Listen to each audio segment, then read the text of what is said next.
Air raid sirens blare out across Ukraine's capital Kyiv as Russian missiles hit multiple targets across the city. Rescue teams are searching for survivors and treating patients. Firefighters have been working around the clock to put out the flames. The strikes in the early hours of Tuesday caused damage to residential and medical buildings as well as educational institutions. The strikes also reached Kharkiv, the country's second largest city. Multiple residential buildings were destroyed. It's unclear how many people were trapped inside them.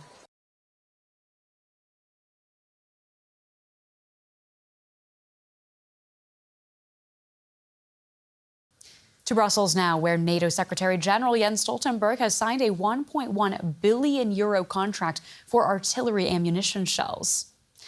Stoltenberg said the investment came as Russia's war in Ukraine has become a battle for ammunition. The supply of the 155mm shells used in Western guns has become critical. The European Union had promised to deliver 1 million shells by March of this year, but European Parliament lawmakers say only 300,000 have been delivered so far. Ukraine has long warned that its army faces a very real and pressing ammunition shortage in its war against Russia.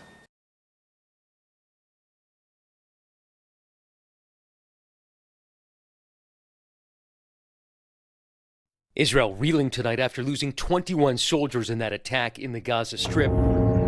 According to the IDF, a unit of reserve soldiers was preparing to demolish a pair of two-story buildings in Gaza Monday in the buffer zone Israel is carving out near its border. Hamas video showing the moment its fighters fired an anti-tank missile that would trigger a chain reaction and then a massive explosion. Israel's chief of staff at the scene today announcing an investigation has begun with 24 soldiers killed yesterday. It was the deadliest day for Israel since the war began.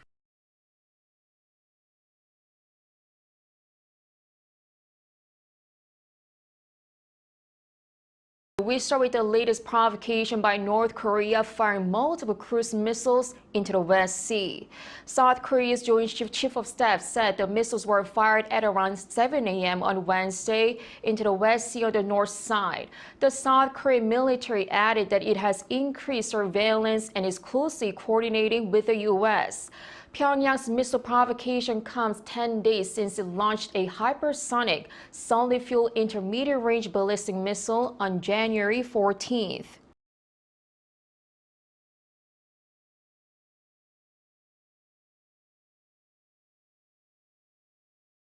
The United States military confirmed Tuesday that it conducted airstrikes in Somalia over the weekend, resulting in the deaths of 3 Al-Qaeda-affiliated Al-Shabaab militants. The U.S. Africa Command, based in Stuttgart, Germany, stated that the strikes were carried out at the request of Somalia's government in a remote area approximately 35 kilometers northeast of the port city of Kismayo on Sunday. The statement did not disclose the identities of the targeted individuals, and no civilian casualties were reported.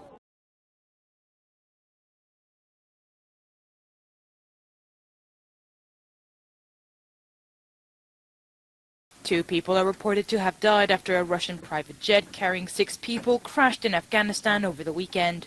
On Monday, the Taliban announced they had rescued the other 4 remaining passengers. According to Moscow, the aircraft was operating as a charter ambulance traveling from Thailand to Russia. After making a stopover in India to refuel, the plane disappeared from radars. According to the Taliban, the aircraft crashed in a mountainous area of Badakhshan province, around 250 kilometers northeast of Kabul.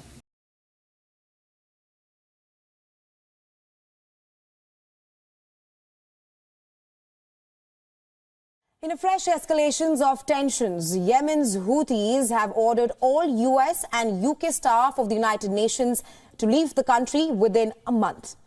The officials in Houthi-controlled capital of Sana'a made this announcement after US and UK struck an underground Houthi storage site in Yemen. Houthis' memo, which dates back to January 20th, has warned UN that UK and American employees have 1 month to prepare for their departure.